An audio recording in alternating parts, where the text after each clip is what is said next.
The Committee on Science, Space, and Technology will come to order.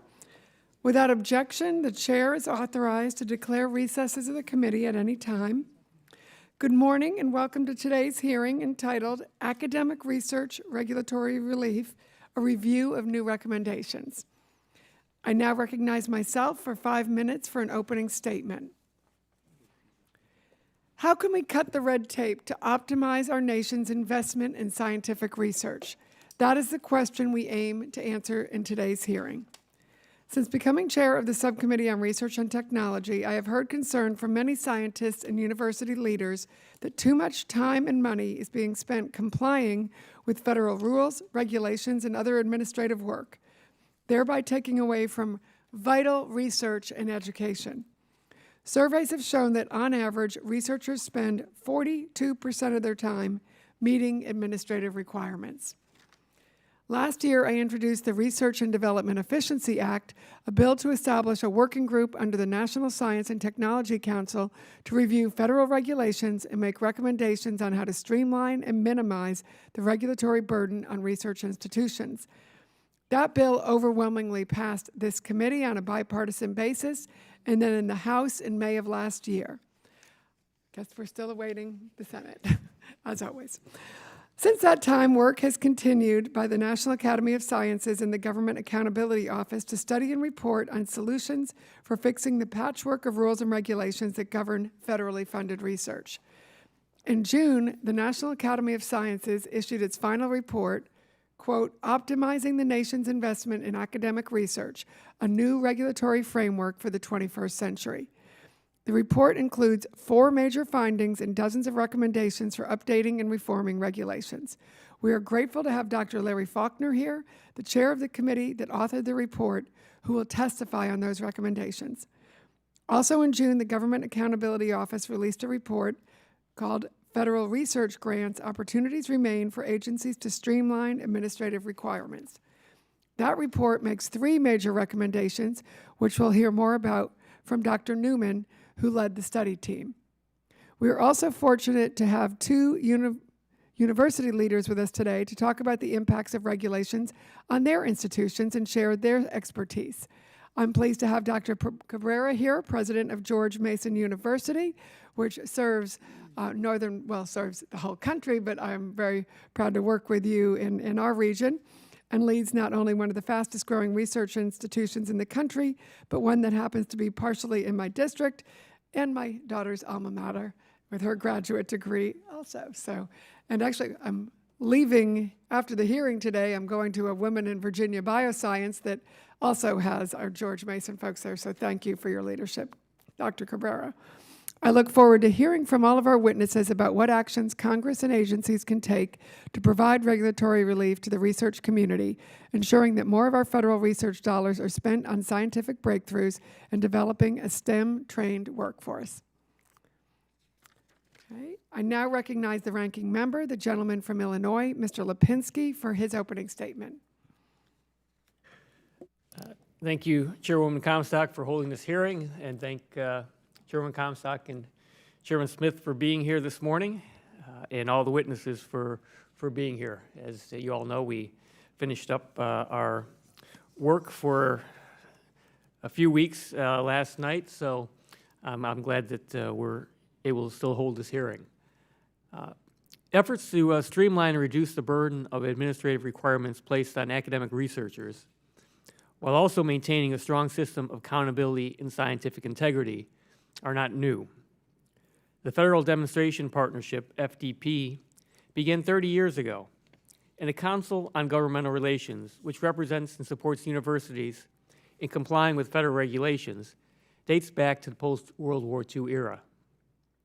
However, as research budgets have flattened or declined, and our best and brightest young researchers increasingly look elsewhere, the topic of reducing the administrative burden on federal research has taken on new urgency.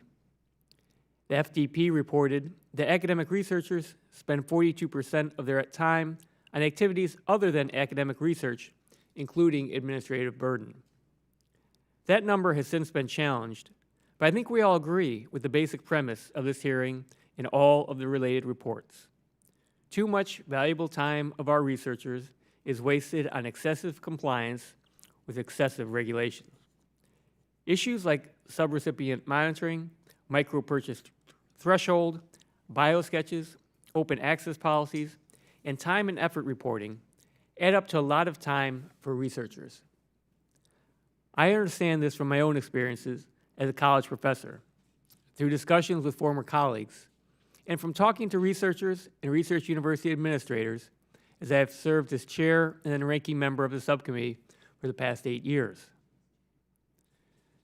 The uniform guidance issued by the Office of Management and Budget in December 2013 made several steps in the right direction. For example, it provided flexibility for universities to examine alternatives to traditional time and effort reporting on grants, including using payroll systems to verify work performed. Inspectors general who oppose this change still have full authority to conduct audits of those systems to ensure accountability for federal funds. Unfortunately, uniform guidance also included changes that increase administrative burden without obviously increasing accountability, such as the reduction of the micro-purchase threshold for competitive bids. 2 years ago, we held a hearing to review the findings and recommendations from the National Science Board about reducing the administrative burden on academic research. Today, we are reviewing 2 more recent reports, one from the National Academies and the other from the GAO. In response to these reports, and working closely with the stakeholder community, I developed bipartisan legislation, H.R. 5583, to implement some of the key recommendations to Congress. This bill, the University Regulation Streamlining and Harmonization Act, would address issues around researcher biosketches, the micro-purchase threshold, and other regulations on academic research. However, the most important part of the legislation is the creation of a research policy board at OMB. The board would allow members of the research community to meet with agency and OMB officials to suggest ways to streamline rules across agencies. This board would not be available to overrule or delay any actions taken by OMB, but rather would serve to give the research community a seat at the table to help advise against overly onerous research regulations both now and in the future. This bill has received strong support from the research community, including endorsements from the Association of American Universities and the Council on Governmental Relations, among others. While the clock is ticking on this Congress, I hope we will be able to implement at least some of these proposals, if not this entire bill, before the end of the year. Either way, I hope that OMB, OSTP, and federal research agencies will continue to work on the issues identified in these reports and in my legislation. These hearings on administrative burden, along with the legislative efforts offered by myself and Chairwoman Comstock, should demonstrate clearly to the research community and agency officials alike that this committee is engaged on this issue and will continue to provide oversight and fix problems as they are identified. With that, I want to thank today's witnesses for your contributions to these efforts and for your testimony. I look forward to a fruitful discussion, and I yield back. Thank you. And I now recognize Chairman Smith, who is with us here this morning for his statement, and he will also be introducing our first witness from Texas. Thank you, Madam Chairwoman. Let me say on behalf of the witnesses and even on behalf of the American people, I want to thank you and the ranking member, Mr. Lipinski, for making a huge effort to be here this morning. Not everybody may realize that because we finished votes last night, and we will not be convening again as a Congress till after the November election. We knew a lot of people were going to be leaving town this morning and thought we were going to have to cancel this hearing, as important as it was. And the fact that the chairwoman and the ranking member said that they would stay and be here enabled us to go forward and have this hearing. Now, I do want to point out that the Chairwoman has already passed what we could call a regulatory relief bill and deserves congratulations for that, and there's more to come. Mr. Lipinski has a bill that we're working on, and I do have to question his motive for being here because he knows that by being here we're going to be more favorably disposed towards his legislation. So, but do appreciate both his efforts to bring some sanitary to the, some some sanity to the regulatory process and what the chairwoman has done too. The committee has held many hearings on the regulatory overreach of agencies during this administration.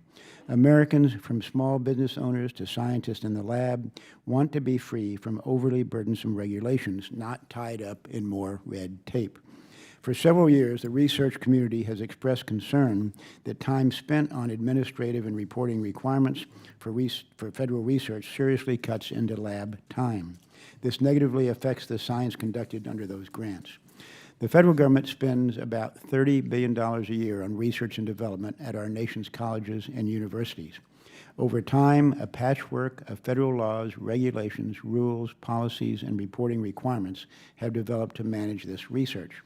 A survey of universities found that up to 25% of grant funding was spent on research-related regulatory compliance, 25%. We must ensure accountability and scientific integrity when spending taxpayer dollars on research. However, there are opportunities for Congress and agencies to streamline regulations to optimize the nation's investment in research. There are some common sense recommendations to reduce governmental hurdles for our scientists. For example, when a researcher applies for a grant at the National Science Foundation, they should be able to use the same biographical information and format they use when applying for a grant at the Department of Energy or other agencies. If a researcher has a grant from the National Oceanic and Atmospheric Administration and NASA, the format for research progress reporting to both agencies should be the same. Confusing, costly, and burdensome regulations take time and money away from research. They also make it more difficult for young, new innovators to apply and compete for federal funding. We should not lose out on developing new breakthrough ideas or new talent because of bureaucratic hurdles. So I commend Chairwoman Comstock for holding this hearing and for her previous work on tackling regulatory relief. I look forward to working with you and our colleagues on both sides of the aisle toward developing some legislative solutions. And I mentioned Mr. Lipinski's bill a minute ago. We must continue to ensure that our nation's research investments are efficient and effective. Thank you, and I'll yield back. We'll now recognize the chairman to introduce Dr. Faulkner. Thank you, Madam Chairwoman. It should be obvious why I'd like to, or asked to, introduce our first witness today, because he is Dr. Larry Faulkner, President Emeritus of the University of Texas at Austin. I might interject here that at one point I represented all of the University of Texas at Austin and now only represent a part of it. I do have in my district the administration building, and I also have all the sororities and fraternities, and I haven't yet figured out why that was given to me, but nevertheless, that's how it stands, and I'm pleased to represent at least part of it. I have two sister-in-laws from those. I mentioned that Dr. Faulkner had been president of the University of Texas at Austin. Most recently, Dr. Faulkner chaired the National Academies Committee on Federal Regulation of Research, which carried out a comprehensive review and made numerous specific recommendations for improving regulations, regulatory procedures, and regulatory apparatus. As president of the University of Texas at Austin, he oversaw a 7-year capital campaign that raised over $1.6 billion, appointed and supported the work of the Commission of 125, a citizens group that provided guidance on the future of the university and its relationship to the public. Dr. Faulkner received a BS degree from Southern Methodist University and was awarded a PhD in chemistry from the University of Texas at Austin. We welcome you, Dr. Faulkner. It's nice to have you back, and I'll yield back. Thank you, Mr. Chairman. It's a pleasure to see you. I had the pleasure of being in your district at one time. Oh, I'm sorry. I have to introduce the other witnesses now, then we'll go through. So sorry for the mix-up there. Sorry. So I now get to do. I liked what he was saying about having lived in my district, but we'll wait. It's going to let you. Okay. Okay, now our second witness today is Mr. John Neumann, Director, Natural Resources and Environment Team at the Government Accountability Office. Mr. Neumann currently leads efforts in the science and technology area, including the management and oversight of federal research and development programs, protection of intellectual property, and federal efforts to support innovation. He received his BA in Political Science cum laude from the State University of New York at Stony Brook and holds an MBA from American University, as well as a JD from Georgetown University. Me too. Our third witness today is Mr. Jim Luther, Associate Vice President for Finance and Compliance Officer at Duke University. Mr. Luther's responsibilities include oversight of the post-award areas for the University and School of Medicine, management of fixed and movable assets, negotiation of Duke's indirect cost and fringe benefit rates, and all aspects of Duke's research costing compliance program. Over the past several years, he has instituted a research costing compliance program that includes mandatory training for faculty and administrators, a comprehensive compliance certification program, and a compliance monitoring program. Mr. Luther earned his BS in engineering from the U.S. Naval Academy and an MA from Duke University. Our final witness today is Dr. Ángel Cabrera, President, George Mason University. Prior to joining George Mason in 2012, he served as president of the Thunderbird School of Global Management in Arizona and as dean of the IE Business School in Madrid. Dr. Cabrera has been recognized by the World Economic Forum as a young global leader, by the Aspen Institute as a Henry Crown Fellow, by Business Week as a Star of Europe, and by the Financial Times as one of the world's best business deans. Dr. Cabrera earned his PhD and MS from the Georgia Institute of Technology and his BS and MS in Computer and Electrical Engineering from the Polytechnic University of Madrid. I now recognize Dr. Faulkner for 5 minutes to present his testimony. Good morning, Chairwoman Comstock and Ranking Member Lipinski, Chairman Smith. I thank you for your invitation to testify on a congressionally mandated study conducted by a committee of the National Academies. The general message is that the continuing expansion of federal regulation is decreasing the return on the federal investment in research by diverting investigators' time and other resources away from research toward administration and compliance. The committee has 7 overarching findings. First, that effective regulation is essential to the overall health of the research enterprise. Second, that most federal regulations, policies, and guidance represent efforts to address important issues, but often have unintended consequences, needlessly encumbering the nation's research. Third, in recent decades, the amount of regulation has grown dramatically. Fourth, this continuing expansion of the regulatory system diminishes the effectiveness of the nation's investment of research.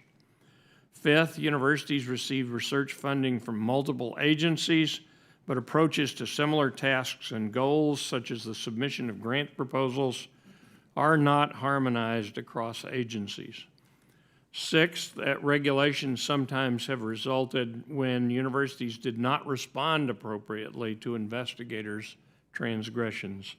And seventh, the relationship between research universities or research institutions and federal funders has long been considered a partnership, yet there is no formal mechanism by which senior stakeholders from both partners can review existing or proposed policies.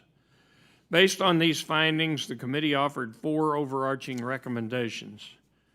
First, that the regulatory regime for federal research be re-examined and recalibrated. We recommend that Congress, OMB, federal agencies, and research institutions take steps to improve efficiency. We provide many detailed possibilities. Second, research institutions should take action to reinvigorate the research partnership and to reinstill trust. Third, the responsibilities of the Inspector General should be rebalanced so that consideration is given both to uncovering waste, fraud, and abuse, and to advising on economy, efficiency, and effectiveness. Fourth, the government-university research partnership should be made more functional through changes in the regulatory framework. For the remainder of my remarks, I'll focus on human subjects research and the proposed new regulatory framework. Midway through the committee's work, the DHHS issued a notice of proposed rulemaking on the federal policy for protection of human subjects. Over 2,000 comments were submitted in response. Most commentators brought up deficiencies and indicated that if the rule were implemented as written, it would create serious obstacles for research. From testimony and much other evidence, the committee concluded that the proposed rule is marred by omissions, an absence of essential elements, and a lack of clarity. Given that a national review has not taken place in almost 40 years of human subjects research, that related research has grown tremendously, and that the complexity of the issues has greatly increased, the committee recommends that Congress authorize and the President appoint an independent national commission to examine and to recommend updates to the ethical, legal, and institutional framework governing human subjects research. Finally, the committee is calling upon the executive branch to withdraw the NPRM, giving the proposed commission full scope to meet its charge. Let me turn last to the proposed new regulatory framework.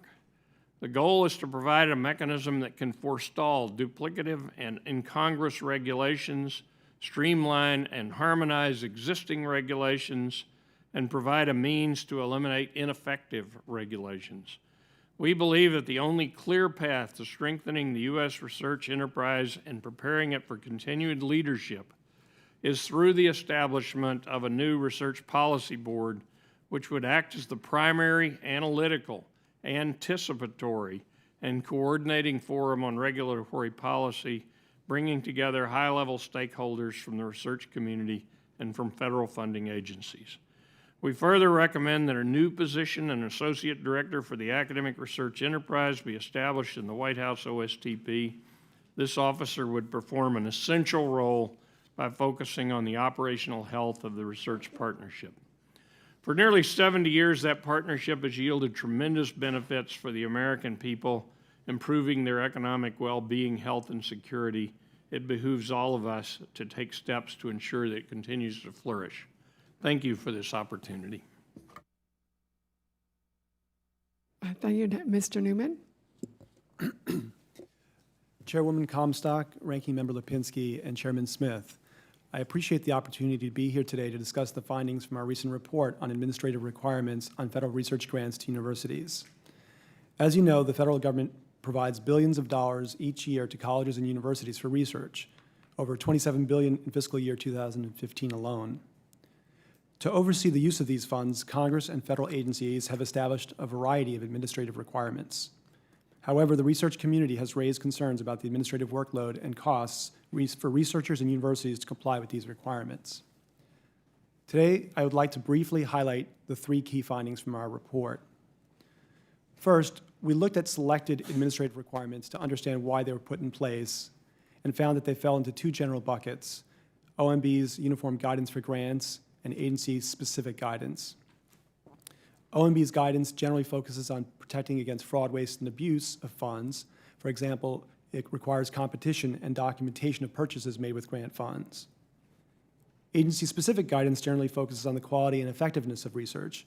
For example, NIH-funded researchers are required to disclose financial conflicts of interest to promote objectivity in the research they conduct with federal funds. Our second key finding was that there are certain common factors that add to the workload and costs for universities to comply with these requirements. Specifically, we found that agencies vary in how they implement the same requirements, causing universities to develop multiple processes to comply. We also found that funding agencies require detailed documentation as part of the grant application process, even though the likelihood of getting funded is relatively low. And some requirements have become more prescriptive, such as recent changes to the uniform guidance that will require universities to use competitive procurement methods when purchasing any goods or services costing $3,500 or more, which universities told us will result in added workload and costs. Examples of the workload and costs universities have include purchasing and updating electronic grant management systems, hiring and training administrative staff, and then the time spent by the researchers themselves. Our third key finding was that while OMB and the funding agencies have made continuing efforts to reduce universities' administrative workload and costs, these reductions have been limited, and we found opportunities for further improvements in a number of areas. For example, we found that agencies have not standardized certain administrative requirements across agencies, such as unnecessary variations that remain in the format and content of biographical sketches, as well as in budget forms and budget justifications. We also found that several funding agencies have not fully considered opportunities to streamline pre-award requirements. For example, NSF has been piloting efforts to postpone certain requirements such as detailed budgets until after the grant has been awarded, but other agencies, in our view, have not conducted agency-wide reviews for similar opportunities to postpone requirements. Lastly, we found several areas where funding agencies could consider providing universities with more flexibility, including the OMB requirements on competing purchases and NIH conflict of interest rules. Based on these findings, we made 4 recommendations to OMB and the agencies in our review, the Department of Energy, NASA, NIH, and NSF, to identify and pursue further opportunities to streamline administrative requirements on research grants to universities. The agencies generally agreed to take steps to implement our recommendations. Chairwoman Comstock, Ranking Member Lipinski, and Chairman Smith, this concludes my prepared remarks. I'm happy to respond to any questions that you may have. Great. I now recognize Mr. Luther for 5 minutes. Good morning. Subcommittee Chairwoman Comstock, Ranking Member Lipinski, and Chairman Smith. I'll be addressing my comments both from a Duke University perspective, but also I serve as the board chair for the Council on Governmental Relations, which is an association of 190 research universities, medical centers, and institutes. And I also co-chair the Federal Demonstration Partnerships Administrative Cost Working Group. I'd like to start by expressing my gratitude for the subcommittee's interest in identifying opportunities to more effectively regulate research. Congress has long supported the research enterprise, providing almost $63 billion in research funding for fiscal year 14 alone.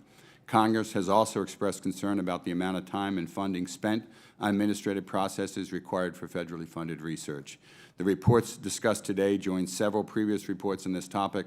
All have come to similar conclusions. Number one, that the regulation of research continues to steadily increase. Number two, that there is a lack of standardization across agencies. And number three, that federally funded research could be regulated much more efficiently. Universities are committed to working with federal partners to ensure effective oversight and efficient use of taxpayer funds. This commitment has led to a number of successes, including a thoughtful development and rollout of the uniform guidance. And we continue to work with OMB to overcome challenges related to procurement and subrecipient monitoring. Successful engagement has historically been heavily dependent on relationships with individual agency employees. These relationships can be extremely productive, but when the critical staff member departs, so does the productivity of the relationship. It also frequently is the case that the university perspective is not sought and that regulations do not include material changes recommended. An example is the Common Rule. A Koger APLU analysis of comments on the proposed changes found that 74% of all responses and approximately 96% of responses from patients and members of the research community opposed proposed changes to the biospecimens on the grounds that they would be detrimental to research and health. The Academies report suggests that the proposed revisions are marred by omissions, the absence of essential elements, and lack of clarity, and, quote, could be detrimental to areas of important research. The Academies report, the HHS Secretary's Advisory Committee on Human Research Protections, and others have called for the proposed rule to be withdrawn. Yet we understand that HHS is still trying to move forward with this final rule. Compounding the issue of engagement is a significant increase in federal regulations. 5.8 new or substantially changed regulations annually, according to the Academy's report. In the last 4 months alone, 3 regulations, 2 significant policies, and a training requirement were issued. These new regulations and policies will cost each university anywhere from several $100,000 to several $1 million and result in significant increase in administrative and faculty workload. Many associated costs will not be reimbursed, as administrative costs long ago exceeded the 26% threshold. At Duke, we are approximately $25 million over this threshold annually, largely caused by the proliferation of new regulations. Regarding other major recommendations, including in the National Academies report, Koger and the Association of American Universities have strongly endorsed H.R. 5583, the University Regulatory Streamlining and Harmonization Act of 2016, and S. 2742, Promoting Biomedical Research and Public Health for Patients Act.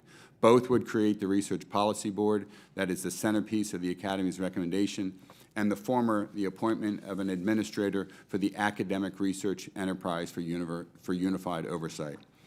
H.R. 5583 proposes that the Research Policy Board be composed of federal and university officials charged with reviewing existing and proposed regulations with the goal of reducing regulatory burden. No mechanism currently exists to serve this function with respect to research enterprise at large, but there's many examples of non-federal entities serving in a related capacity.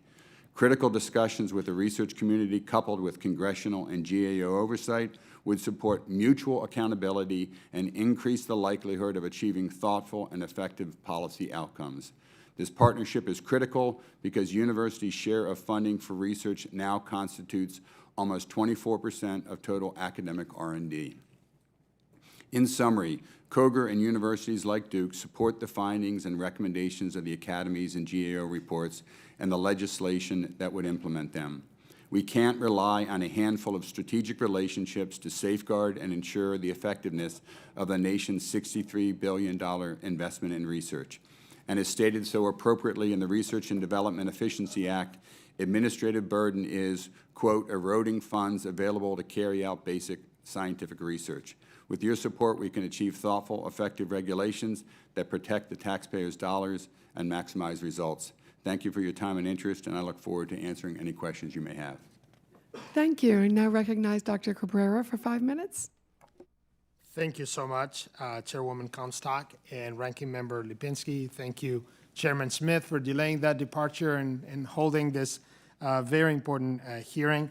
I bring to you the views and feedback from dozens of researchers at George Mason University. Just to set it in context, we are the largest public university in Virginia, and we are the newest and youngest member of that Carnegie Tier 1 group of highest research universities in the country.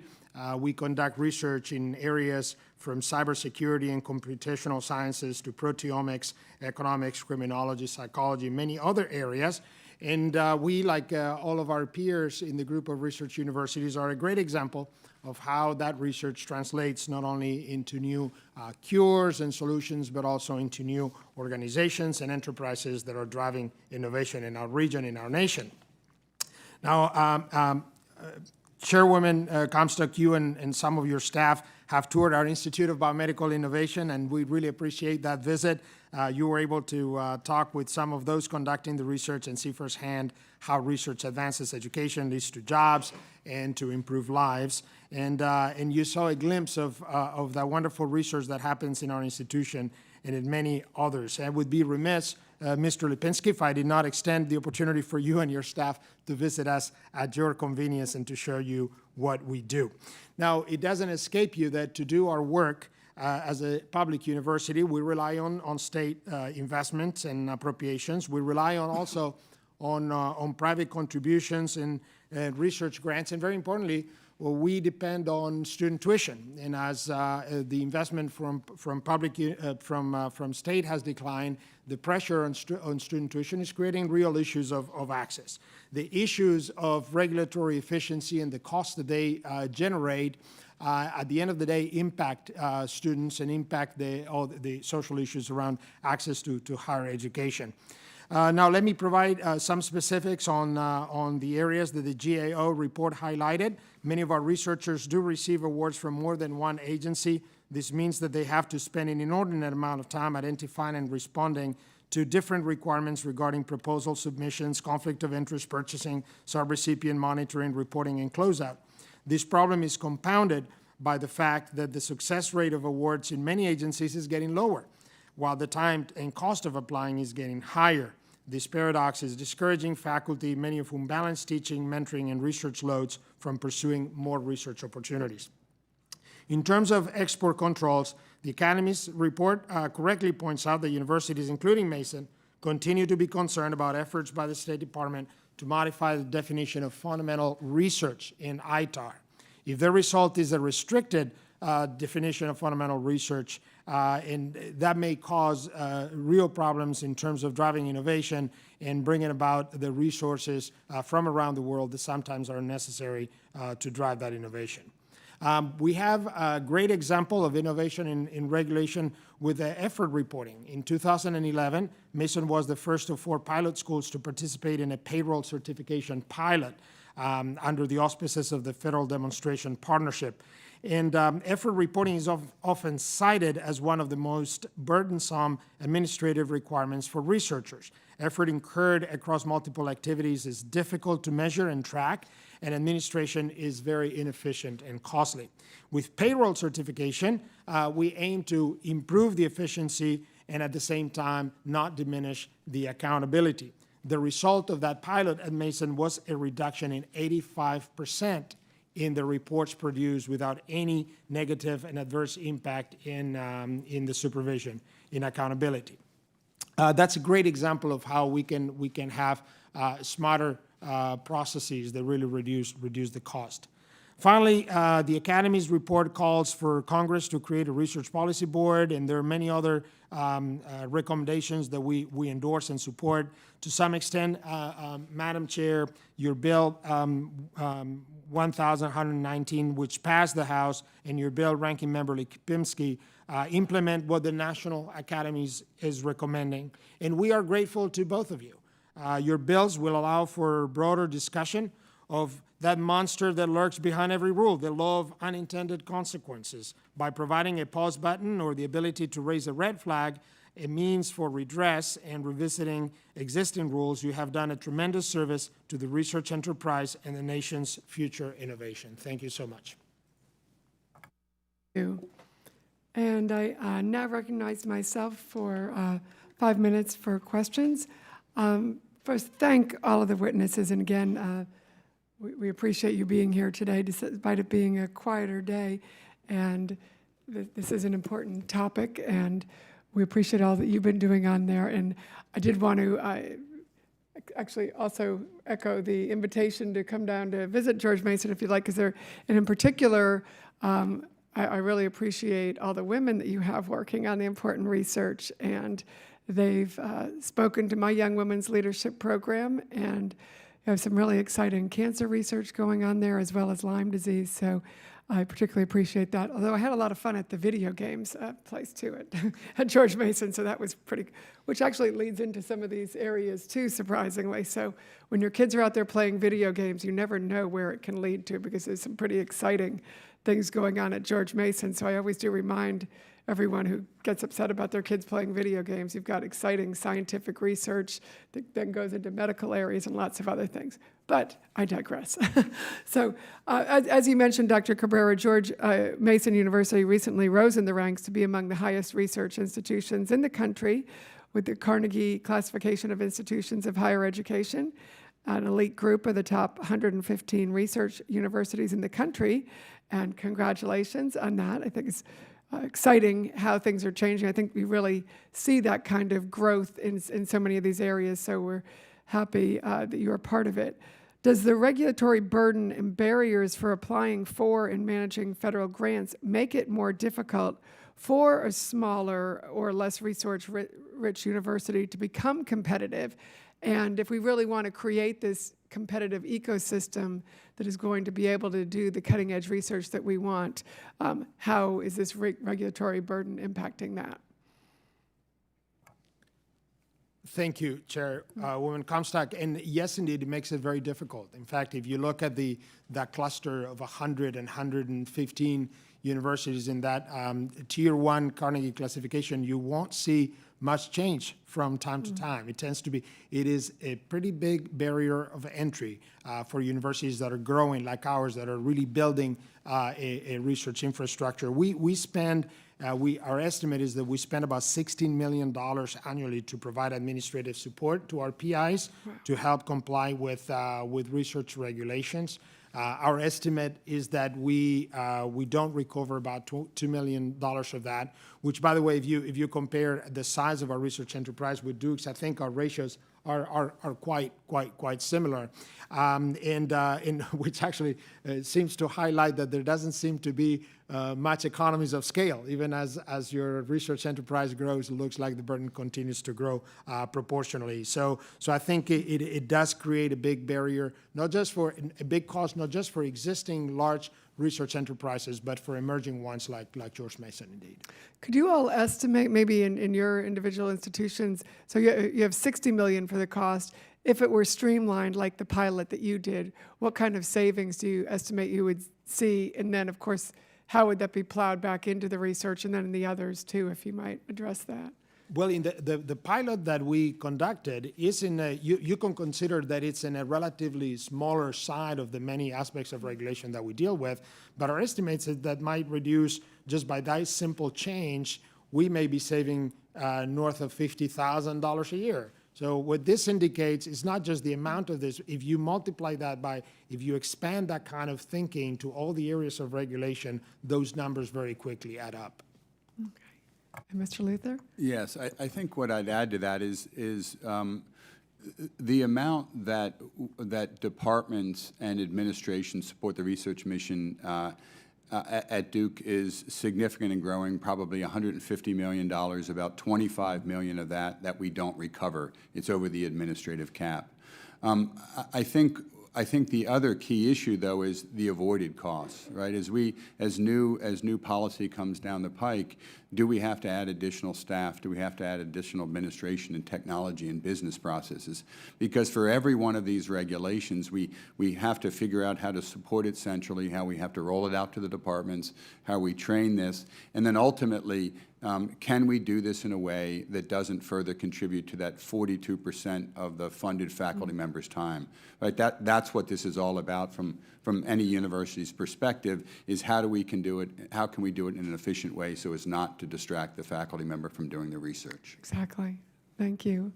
And if Dr. Faulkner or Mr. Neumann, if you have any comments on that?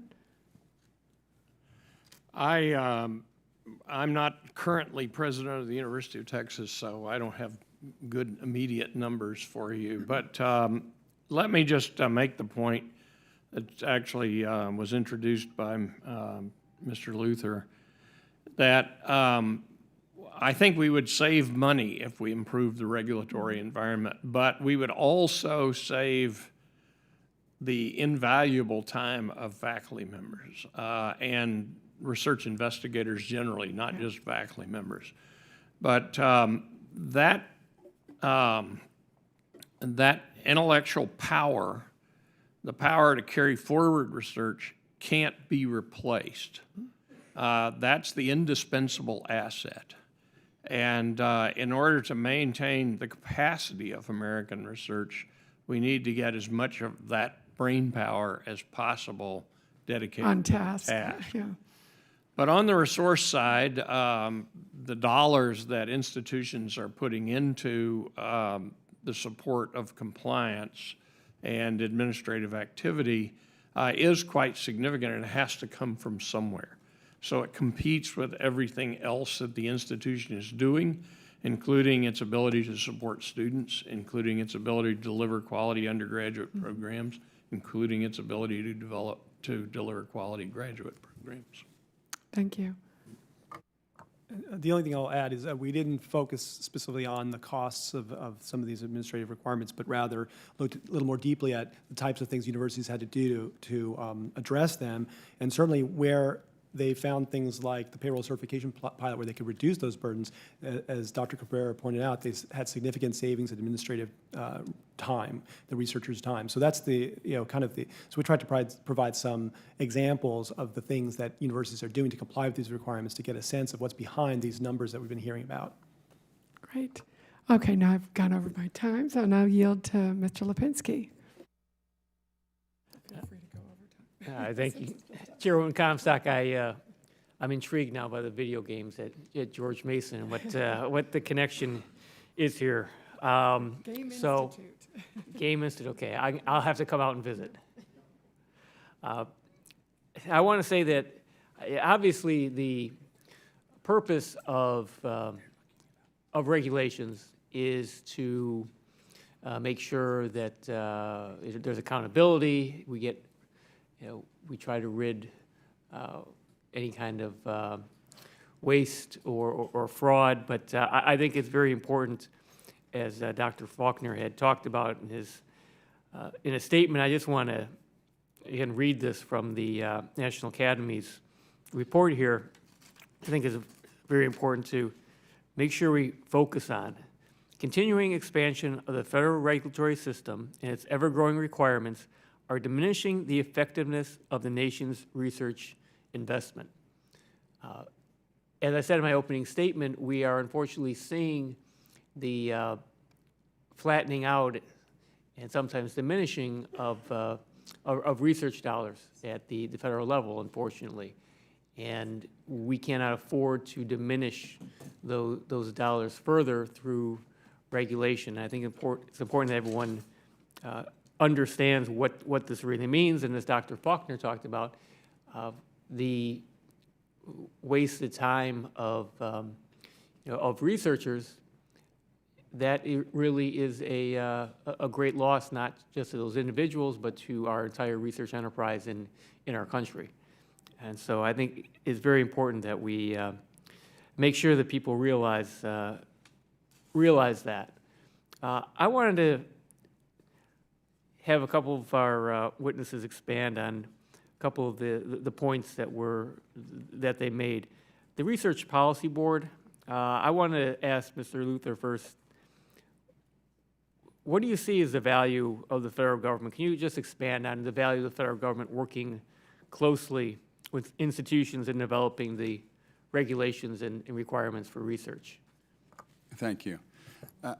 You know, as I was preparing for this and reviewing the materials, I think to many of us, both at the university level as well as at COGR, the Research Policy Board is kind of the enabler for everything else, right? There's other organizations, the research business models, there's the Federal Demonstration Partnership, but the Research Policy Board, the way it's been suggested, is the one group that has all of the appropriate stakeholders at the table to develop it and talk through the implementation. And what we're seeing is that transparency of the development process as well as input into the implementation process is so critical to the efficiency of it, but also to the accountability of it. The accountability going both ways, to good policy as well as how can institutions do it in an effective way and meet the goals of that. And I think creation of a board like this that has the same objectives of efficient, quality policy development and implementation is so critical. And as we look specifically at the common role in the biospecimens, I have absolutely no doubt that the NIH has good reasons for the position they're taking right now as they look at this.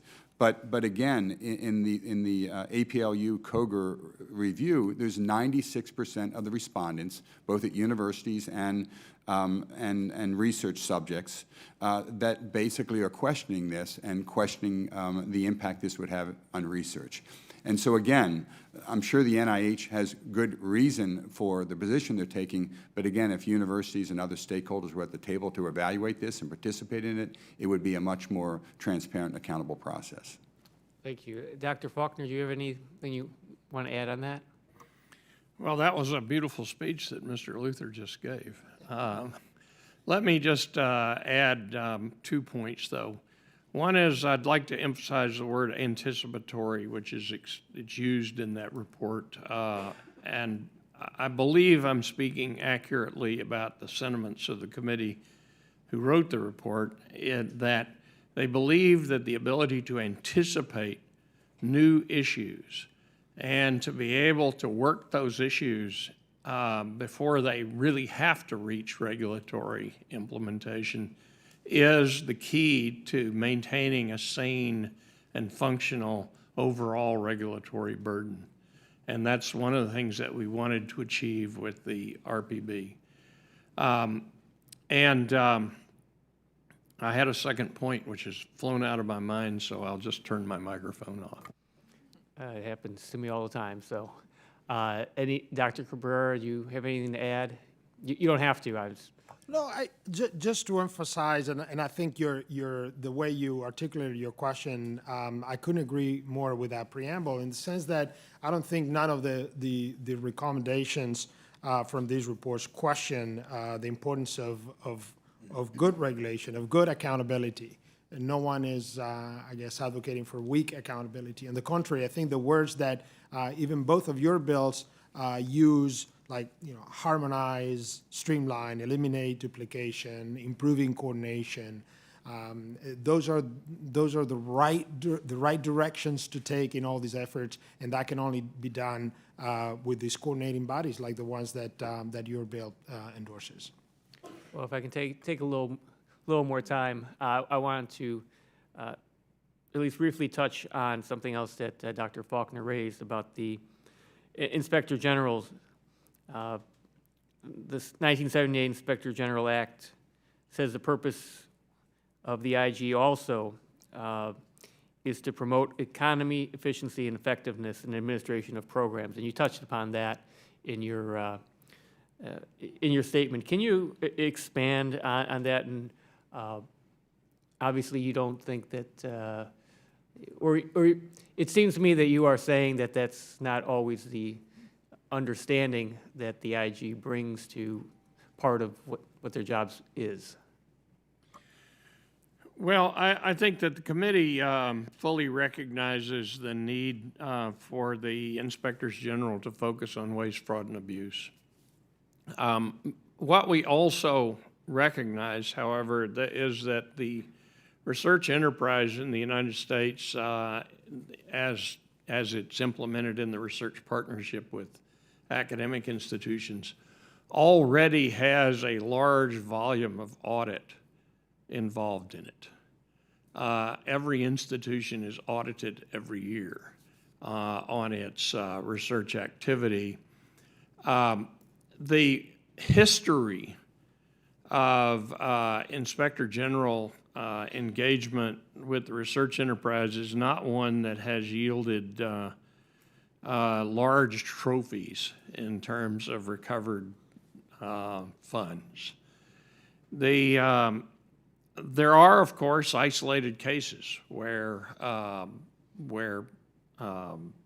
problems have been explored and where remediation has been required.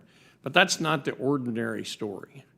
A more common story is that inspectors general and the agency that they're supporting or engaged with have different interpretations of what federal policy ought to be or federal practice ought to be in financial management of research grants.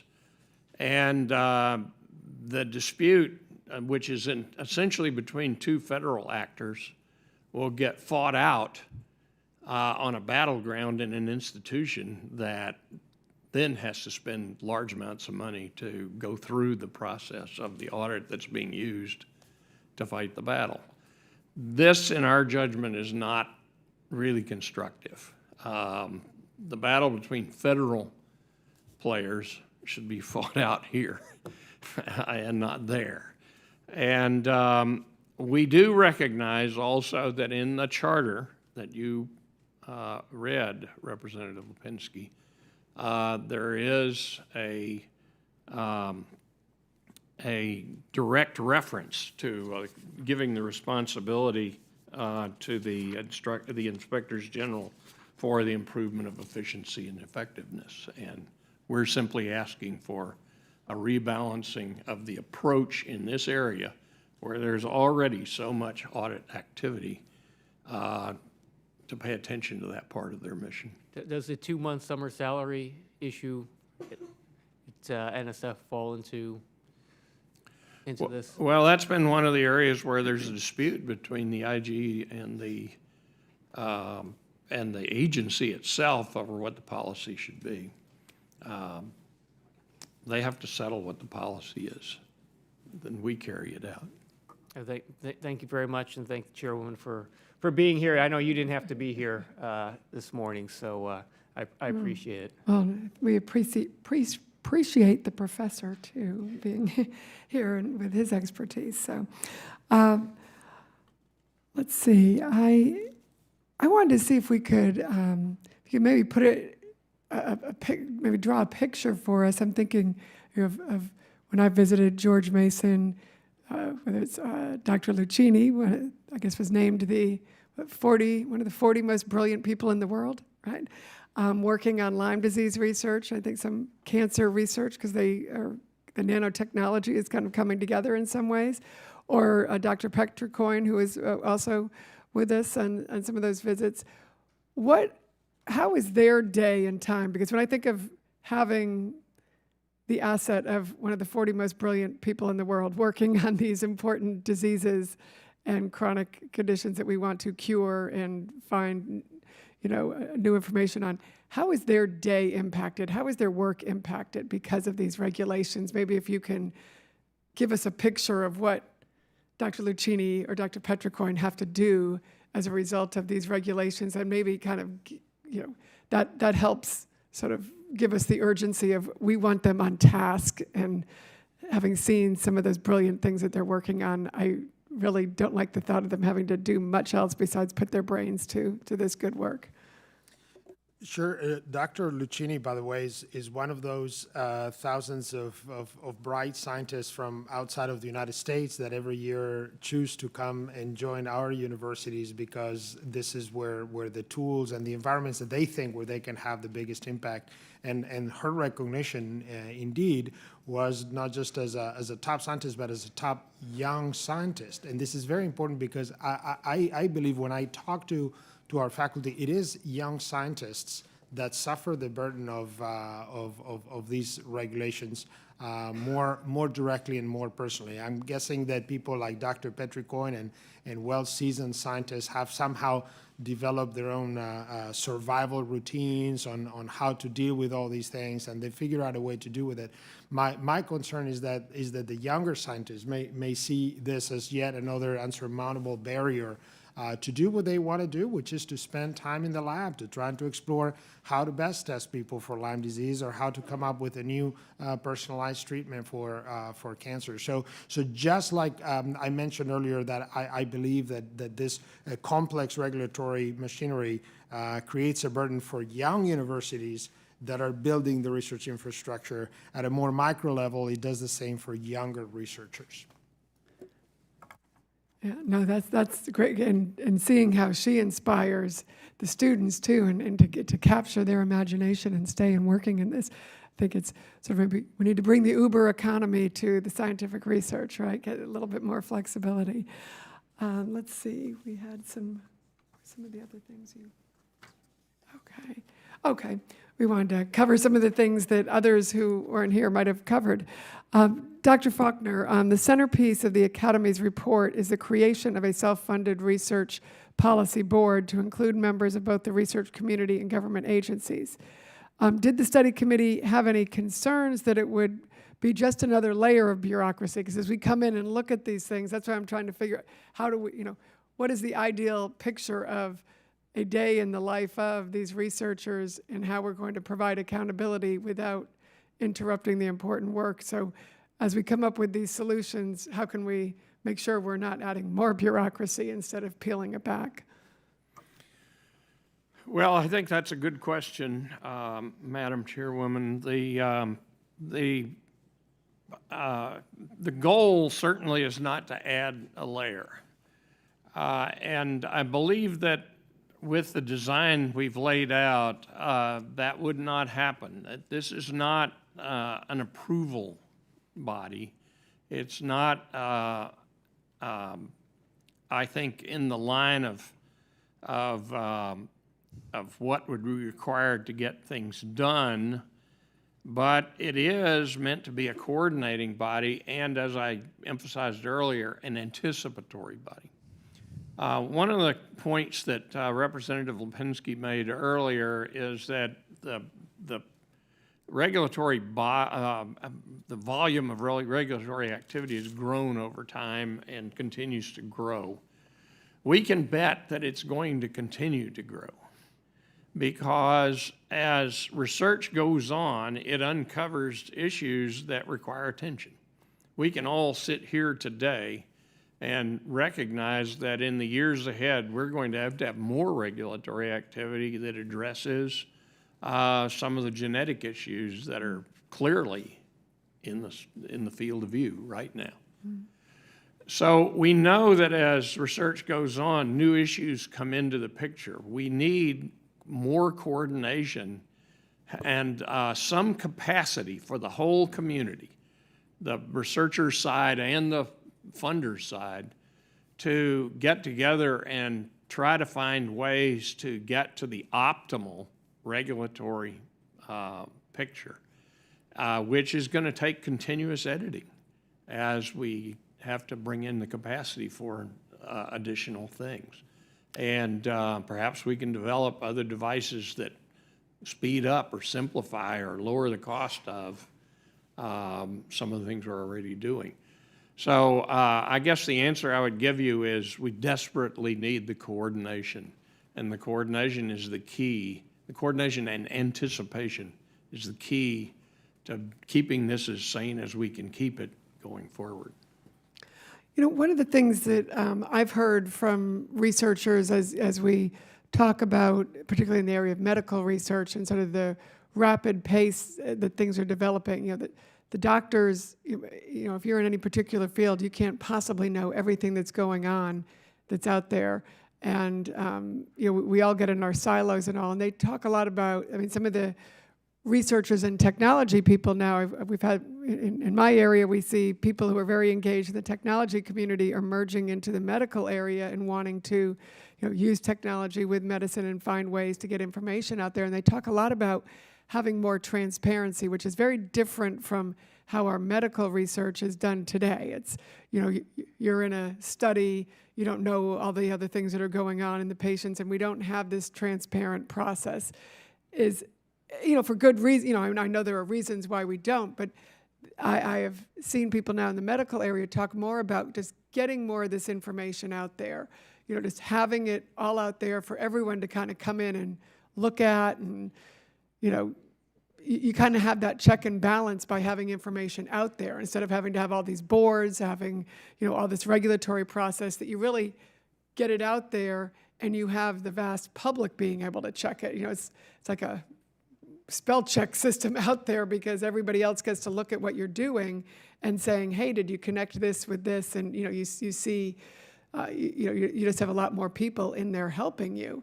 And is there, and I know, you know, I'm not articulating this very well because I'm not the, but this is what I've had expressed to me in some way from the technology side of this, is how do we open this up a lot more and change that way of thinking in research, that it's just going to be open source type of information? Is that, is this something that you all have discussed in some way or heard about too? Just any of you to address. Shall I try? Sure. I think actually you're addressing the question of the sort of review and self-correction of science as it occurs. Mm-hmm. You know, historically we've published things in journals and people read the journals and they may do verifying or testing experiments or other kinds of activity of their own. As the scientific enterprise has gotten more complicated, and as information technology has dramatically improved, the possibility exists of providing larger amounts of information, including original data, which by and large has not been part of that publication proceedings activity over the years. So I think there is a lot of discussion in the scientific world about whether by being more open with a larger fraction of what investigators have produced, including their original data, we might not be ahead. The Academy Committee really didn't address that issue. We're addressing not the question of review for validity of scientific work. We're talking about true regulation. I mean, financial regulations, what you can do with human subjects and that sort of thing. So our work was all on the other side here. Okay. If I could add to that, you know, there is, I think it's a 2013 OSTP requirement that for federal agencies with over $100 million in annual expenditures, there's a public access process. And I think the rollout of that is going to be ripe for something like a research policy board, because that regulation requires that for all peer-reviewed publications, that all supporting digital data as well as all the metadata be made available. It requires that it's stored for long-term preservation and publicly accessible to search. And it requires, with the goal of maximizing the potential to create the new business opportunities. And I think that's wonderful, right? The federal government has funded this research. It's data that can be leveraged to do other wonderful things. But as we look at how we're going to execute on that, one example that we've discussed with a faculty member is that the imaging data related to one mouse is terabytes upon terabytes upon terabytes of data. And that would have to be made publicly available with metadata and supported for future research. Wonderful idea, but how we do that and how we execute on that and how it happens, and in orders of magnitude. We've talked to peers out in the Midwest that do weather research. Well, the quantity of weather research and the data they create, or the space program, is just orders of magnitude. So the concept is wonderful. But the idea behind a research policy board that's where all the players at the table are working towards the same strategic goal and thinking through how to operationalize that is what's so critical. Because if the regulation just comes out and says do it, it's the faculty member that's going to know the data. We as administrators are going to try to help, but we don't have the tool set, and it will create an immense amount of burden. Just to add to that, I mean, the possibilities that are created by new technologies are simply phenomenal in terms of access to data and immediacy of that data, not having to wait the number of months and sometimes years that a traditional publication cycle would enforce.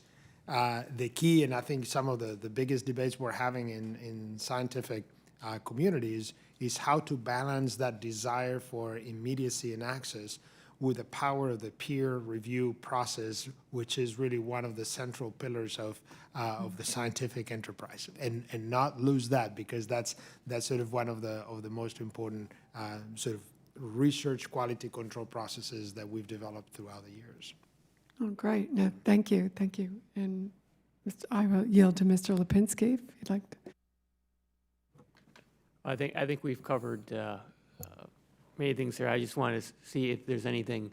I'll open it up. Usually, Chairwoman probably would do this, but are there anything that any of the witnesses would like to add that they think we haven't covered here that are important to get on the on the record?